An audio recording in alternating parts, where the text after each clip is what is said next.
بسم اللہ الرحمن الرحیم۔ السلام علیکم دوستو، آج کا سوال ہے، واصف صاحب سے پوچھا گیا کیا حضور پاک صلی اللہ علیہ وآلہ وسلم کو معراج جسمانی ہوا تھا یا روحانی؟ تو آپ نے جواب دیا، کچھ لوگ پوچھتے ہیں کہ یہ جسمانی ہے یا روحانی ہے۔ ہم کہتے ہیں کہ جو اللہ معراج عطا کرا سکتا ہے وہ جسمانی کیوں نہیں کرا سکتا؟ تو یہ معراج جو ہے وہ روحانی بھی ہے اور جسمانی بھی ہے۔ جو اللہ مومن کے دل میں ہو سکتا ہے اس کے پانے میں کیا دقت ہو سکتی ہے؟ اللہ کہتا ہے کہ میں نے بندے کو سیر کرائی، تو یہ اللہ اور اللہ کے بندے کی بات ہے۔ اگر اللہ چاہے تو روحانی سیر کرائے اور چاہے تو جسمانی کرائے، وہ مالک ہے، جہاں مرضی اور جیسے مرضی سیر کرائے۔ آپ سمجھتے ہیں کہ جسمانی اور روحانی معراج سے آپ رسول پاک صلی اللہ علیہ وآلہ وسلم کی صفت زیادہ بیان کر رہے ہو۔ وہ مالک ہے، وہ جو مرضی کرے۔ وہ اپنے بندے پر درود شریف پڑھ رہا ہے، کیا وہ انہیں سامنے بٹھا کے درود نہیں پڑھ سکتا؟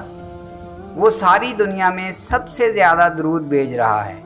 فرماتا ہے، میں اور میرے فرشتے درود شریف پڑھ رہے ہیں، اور ہم نے جس کو بھی خاص بندہ بنایا ہے اس سے بھی کہا ہے کہ تم بھی درود شریف پڑھو۔